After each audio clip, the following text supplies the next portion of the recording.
Waheguru Ji Ka Khalsa. As the face of Canada changes, so does the face of the Canadian voting public. Politicians in this country know they have to reach out to ethnic communities for support. But exactly who are they supporting? Some people within the Sikh community say politicians need to be more careful about just who they're forming relationships with. The CBC's Terry Malevsky takes a closer look at Canada's political culture. We began with a question. How can these things happen? How does it happen that a separatist movement from the other side of the world flourishes in Canada after killing hundreds of Canadians? These guys have figured out Canadian politics. Beautiful day. How can hundreds of thousands of dollars in taxpayers' money be handed over to a temple that is being sued for financial mismanagement?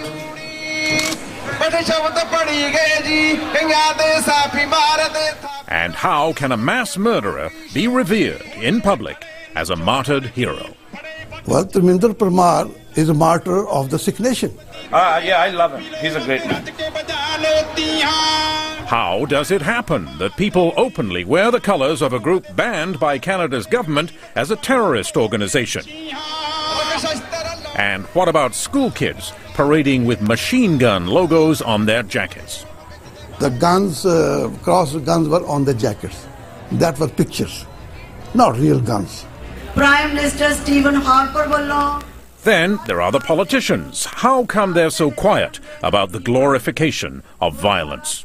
They're cowards, they're politicians, not statesmen. Well, they are being opportunistic.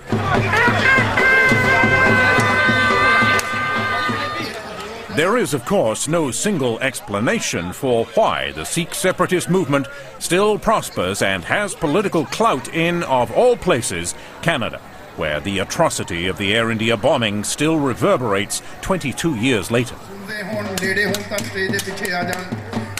Still, for most Sikhs in Canada, separatism is just part of the parade on Vaisakhi Day, and there's nothing quite like a Vaisakhi parade when the weather is fine. It's the birthday of the Sikh religion, and it's fun. The big moment is when the so-called five beloved ones set out with their swords to escort the Sikh holy book on its special float. It's a family day full of drums and good food and eager politicians. After all, Canada's 400,000 Sikhs are a politically plugged-in community with their own Punjabi radio stations and newspapers. They can mobilize voters in many swing ridings, especially in BC and Ontario. And many of them do still dream of breaking up India to create Khalistan, an independent Sikh state in Punjab.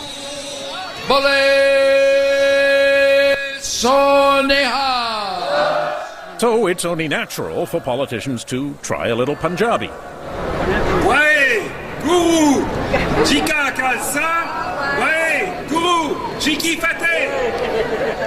But this kind of politics does not please everyone. I'm sick and tired of the sari and the samosa politics of all three political parties. Tariq Fatah is one immigrant from Punjab who smells something rotten in Canada's ethnic politics. Why would somebody come to this country and want unity of Canada but the breakup of India? Does any politician have the guts to ask these Khalistanis, what is it that you are looking for that you did not find in the bloodbath of 1947 when India was first divided? It takes one guy with an exotic-looking dress, a big beard or a huge headdress to say, Mr. Member of Parliament, we will work to defeat you. Or we can deliver you 10,000 votes. Of course, it is normal for all kinds of groups to court politicians, and that includes the World Sikh Organization, the WSO, which recently invited all MPs to its annual parliamentary dinner. The WSO is a separatist group which often supports liberals, and quite a few liberal backbenchers turned out. But there was only one Conservative MP, one from the NDP, and among the Liberals who stayed away was a Sikh MP who is wary of the WSO. WSO has played a very large role in the most recent leadership of my political party, to which I belong. And what's wrong with that? World Sikh Organization? Isn't that a respectable organization? Well, you know, World Sikh Organization was born in the throes of violent speeches. Its foundations were very violent. It is true that the WSO's founding convention was an angry affair. It was 1984 in New York, and that was where Ajab Singh Bagri of Kamloops, BC, made a notorious speech urging Sikhs to massacre Hindus.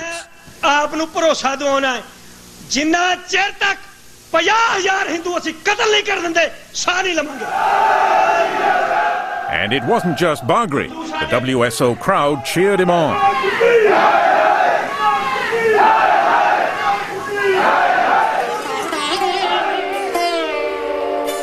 Indira meant Indira Gandhi, India's Prime Minister, later murdered by 2 Sikhs. But all of that is not ancient history. It lives on. 2 decades later in Ontario, the Punjabi media still runs front pages like this one, in a paper closely linked to the World Sikh Organization. It honors the 2 Sikhs who killed Indira Gandhi, calling them martyrs. Another front page in the same paper honored 2 more Sikh assassins who murdered a retired Indian Army general. But legal, mainstream political action is the style today, and last year's Liberal Leadership Convention in Montreal was an example. Some 250 Sikh delegates were recruited for Gerard Kennedy, and they followed him in a block to help put Stéphane Dion over the top. But some of the other delegates didn't like what they saw. What I saw was that many of these delegates didn't know how they were voting. I would go to them and they would say, I don't know, ask my husband. Witness to all of this. Tariq Fatah was a Bob Rae supporter.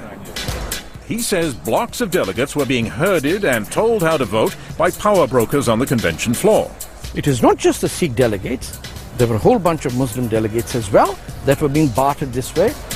If one person can hire 2 buses full of delegates, drive them, pay for their hotel and their breakfast and their food and drive them back, you tell me what's happening.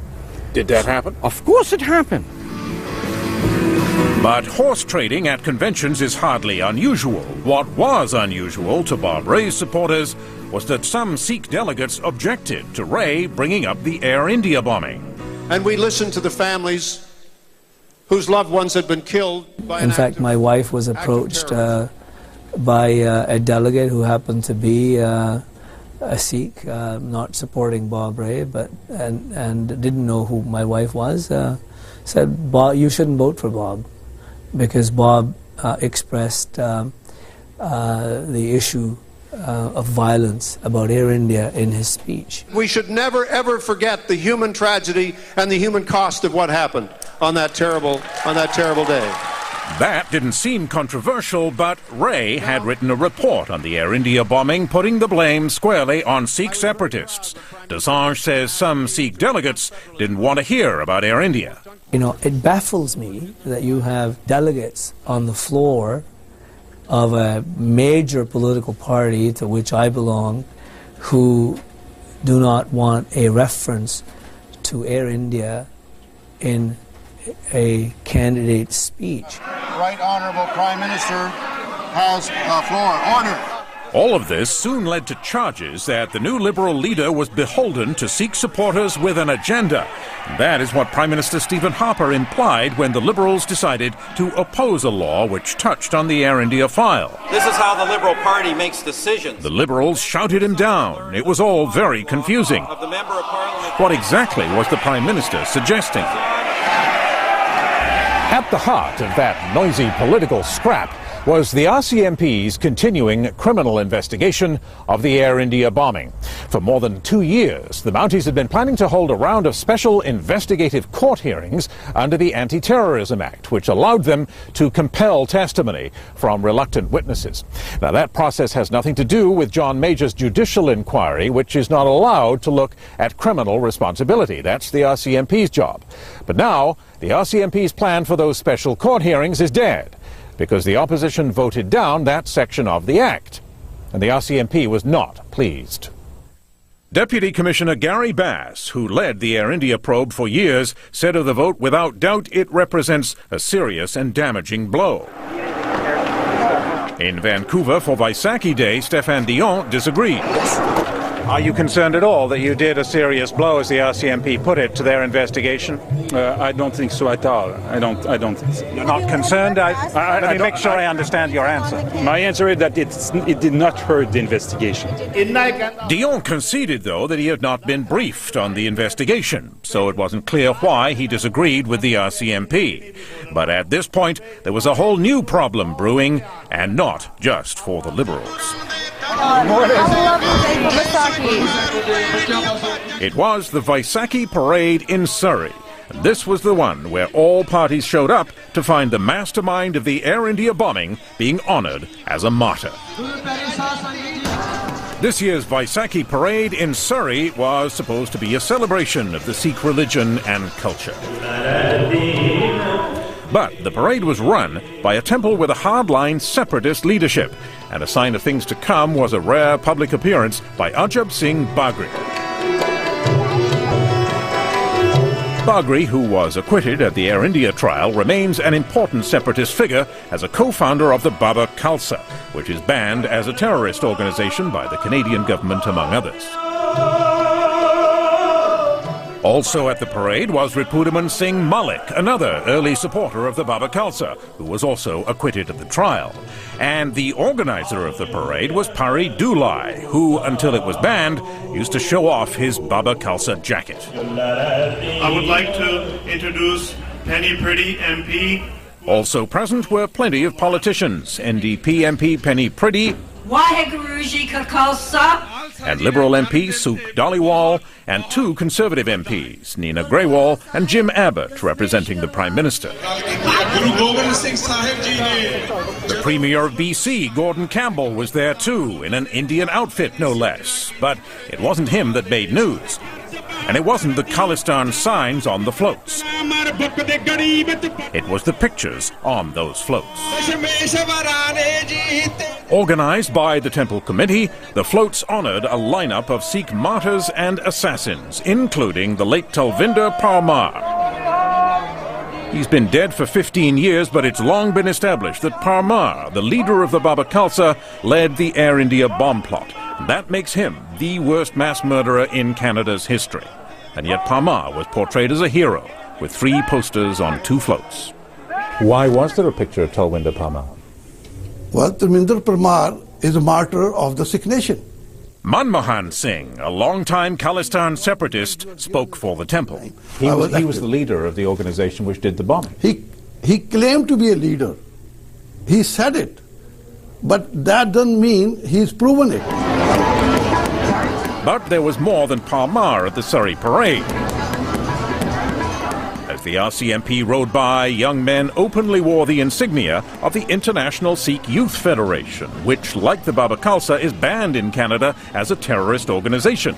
In fact, men and women alike showed off the ISYF logo.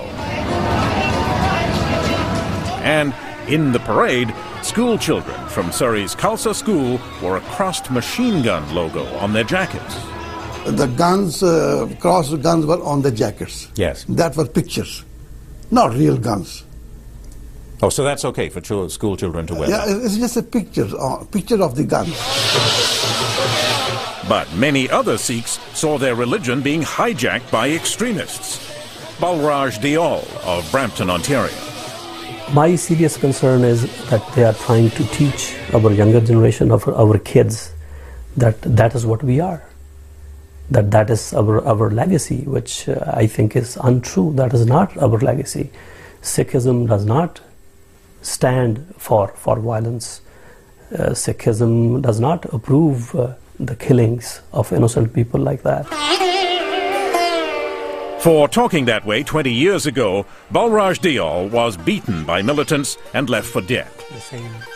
Now he says what happened in Surrey should not be considered acceptable. If that is the case, Terry, then tomorrow followers of Osama bin Laden can do the same thing, and would we accept it? When I look at it, I think we have a very, very serious double standard. Dave Hayer is another Sikh who was appalled. He is a member of the BC legislature from Surrey, but he saw what was coming and skipped the parade. It is different to celebrate your culture versus celebrating the terrorist. Hayer has a history with the militants. His father, Tara Hayer, was a police witness in the Air India case but was murdered before he could testify. His son says he doesn't go to parades which glorify violence. If there are people who are terrorists and they are promoted as heroes, maybe it's a politician's responsibility to say, listen, maybe we should think twice, should we participate ethically and morally in a parade. Another Sikh to stay away was Ujjal Dosanjh. He says the politicians who did go probably did not know what was coming, but once they found out that these posters were there and that these politicians themselves had participated in the parade, they had an obligation. They had a fundamental political obligation, both moral and, other than moral, to lead by example of denunciation, the strongest possible denunciation of that kind of behavior. But that did not happen. I don't know why are we making a fuss about Surrey. Dosanjh's Liberal colleague Sukh Dhaliwal would not utter a word of criticism about the events in Surrey. All I was there is to celebrate the Canadian values, that is peace, tolerance, diversity and respect for others. Penny Priddy of the NDP said she was disappointed to hear what had happened, but that's all. Do I regret going? No, I don't regret going because I would not have anticipated that would happen. I don't regret going anywhere where 100,000 Sikhs are going to celebrate not something negative, but something that is for them an important celebration in their culture. In fact, instead of distancing themselves from the parade organizers, the politicians were staying close. A week later, NDP leader Jack Layton visited the temple which ran the parade, although a spokesman later blamed poor advance work. And for the Conservatives, Nina Grewal declined to be interviewed about the parade. No comment. Jim Abbott at first said he was flabbergasted to hear what had happened, but he later reversed himself, saying, "I will vigorously defend this event." It was defended by Premier Campbell, too. And I'll continue to participate with the community who invite me to be part of that. It took a few days before things changed. Campbell's spokesman later said the Premier was upset by the parade. All helpless community. And the federal government allowed that Conservatives might not show up next year. But these comments came slowly, and Dosanjh never got the denunciations that he wanted. He says many politicians assume wrongly that extremists speak for the majority. Politicians sometimes believe that if they speak out against violence and hatred, somehow they're going to anger the entire community. So they're being intimidated? Well, they are being opportunistic. At John Major's Air India inquiry, this was a sore point for the victims' families long before the Surrey parade. You're here as of right. Last fall, Pervez Madden, who lost her husband in the bombing, took dead aim at politicians who pander to extremists. We need to stop that. We need to stop our politicians from attending those kind of events. I'm sorry, I know it's about your votes, but that's dirty business. You don't want to be associated with a group that is linked to terrorism. You don't want those kind of votes. But her words did not seem to have much effect. And the issue is not just in BC. Take the Malton Temple near Toronto. Here, too, the walls are lined with a fearsome array of gun-toting Sikh martyrs. And once again, a place of honor is reserved for Talvinder Parmar, the mastermind of the Air India bombing. But the provincial government doesn't seem to mind. With all the people, you have a big parade? Yeah. In fact, Premier Dalton McGuinty's government has recently handed out $750,000 to various Sikh temples, including Bolton, which got $100,000. The money is supposed to help settle new immigrants, but very few strings are attached. The Dixie Temple in Mississauga got $250,000, even though it is being sued over missing revenues. And the Rexdale Temple got $100,000. Not long before hosting a meeting of the Khalistan Liberation Organization, where the old cry of Khalistan Forever was raised. Khalistan! Khalistan! Khalistan! But none of this affected the flow of government money. Well, you ask the Ontario government. They just dished out millions of dollars to all sorts of religious organizations, from the Greek Orthodox to Sikh temples to Muslim mosques. Do you think they could not find anyone in the Sikh community that deserved to integrate new immigrants into this country, rather than give money to temples that say Khalistan Zindabad, which basically says break up India into two countries? But speaking out against separatism can be bad for your health. Ujjal Assange is an example. Some of these hoodlums and goons and gangsters and Gestapo tactic people. Back in '85, Ujjal Assange was nearly beaten to death for taking on the extremists. He was carrying an iron bar. But today he is wondering if that could happen again, because, ominously, he is being reminded of that beating by his enemies in the Punjabi media. We have a huge readership, For years, Sukhminder Hansra, a supporter of the World Sikh Organization, has been running a popular Ontario weekly. It's the one which had that front page praising the killers of Indira Gandhi. This year, Hansra wrote an editorial about the Surrey parade which harshly attacked Ujjal Assange. He's got problems with the community. Community has a problem with him. But Hansra went much further in Punjabi. His editorial said that 20 years ago, one of the Guru's loved ones gave Assange a good thrashing. He goes on, such things are not accepted in these peaceful countries, but... Assange says that's a threat. Obviously, it justifies violence, the past violence, by implication, violence that may happen in the future. Assange complained to the RCMP, but Hansra says his article was not intended as a threat against Assange. I don't think so. He felt challenged. Not threatened, challenged. Such challenges often confront those who speak out about Sikh extremism. They face threats, beatings, and in the case of Dave Hayer's father, murder. The names of the victims are oriented in the direction of Ireland. In the case of Air India, though, it was mass murder. The victims' families recently gathered in Toronto to unveil a new memorial to the 331 people who died. Those families know that their loved ones were killed by Khalistan separatists. And they know, too, that the separatist movement flourishes, even today, in Canada.